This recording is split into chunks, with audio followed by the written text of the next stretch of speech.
This is the Wizard News for Tuesday, March 15th, 2022. Musical accompaniment by Jorge Garcia featuring Richie Cole from the album Dedicated to You.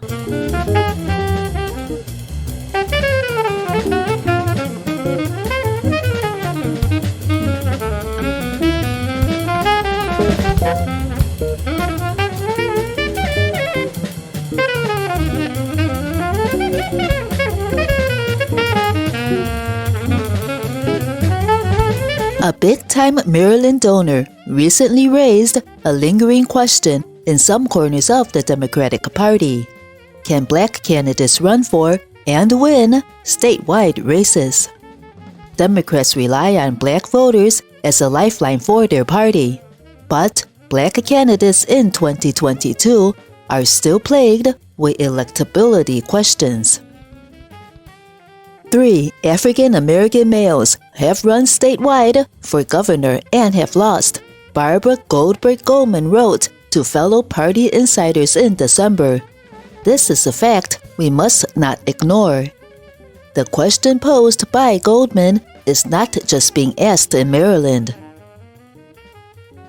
Black candidates in places like Illinois, Pennsylvania, Arkansas, and Wisconsin say they are navigating similar racial dynamics.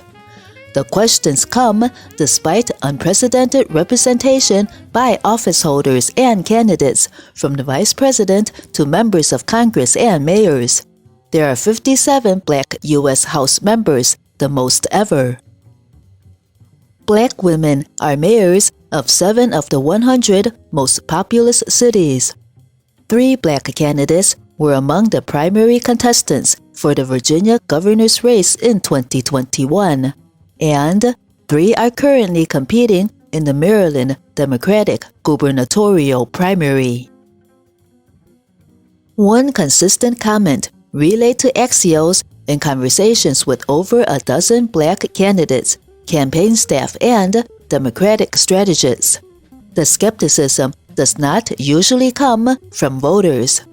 Instead, it emanates behind the scenes from donors, state party leaders, and even D.C. pundits. Axios obtained a December email written by Goldman explaining why she endorsed Tom Perez for governor of Maryland. The former Democratic National Committee chair is among a 10-person field that includes 3 black candidates. Goldman, the state Democratic Party's deputy treasurer and a longtime party donor, said 3 African-American males have run statewide for governor and have lost. Maryland is not the blue state, it's a purple one. This is a fact we must not ignore. In the last 20 years, only 8 have been with a Democratic governor. We need a winning team, in my humble opinion. The invocation of race as a determining factor takes the discussion beyond pure politics. The idea that there would be skepticism about a candidate's electability because they are black should have no place in the Democratic Party in Maryland, a state with both incredible diversity and disparities, or anywhere else in America in 2022, said a spokesperson for the Wes Moore campaign. Moore, the former CEO of the anti-poverty nonprofit Robin Hood Foundation, is also running for Maryland governor in the 10-person primary. Goldman, who is white, told Axios, "I regret making the statement.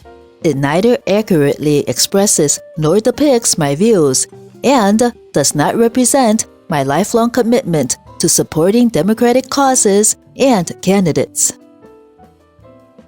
A spokesman for Perez's campaign said, "These hurtful and ill-conceived comments do not reflect the values of our campaign, as evidenced by Tom's entire career to advance civil rights and expand opportunity." John King, who served as Education Secretary under former President Obama, is one of those running for Maryland governor. Having served in the administration of our first black president, one would have hoped we'd be further along in these conversations, he added.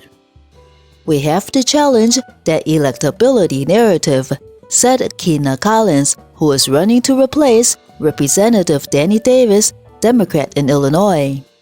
Democrats say Democrats love black women until it's time to elect us. Chris Jones, a gubernatorial candidate in Arkansas, is not only running in a state that has never had a black statewide representative, but one the Democratic Party has been reluctant to invest in because of its political makeup.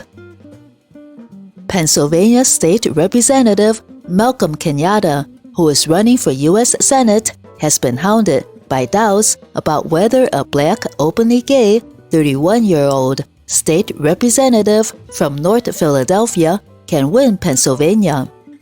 In western Pennsylvania, U.S. House candidate Summer Lee is seeking a seat only ever held by white men. She made history in 2018 when she won a state representative race in southwestern Pennsylvania by beating a 20-year incumbent. Nonetheless, she told Axios she still combats doubts about electability. So far this cycle, several black candidates in statewide and congressional races have been outperforming fundraising expectations and clearing their crowded primary fields. Anyone doubting a black candidate's electability should check the scoreboard, said Maddie McDaniel, Communications Director for Wisconsin U.S. Senate candidate Mandela Barnes. Source: Axios, March 13, 2022.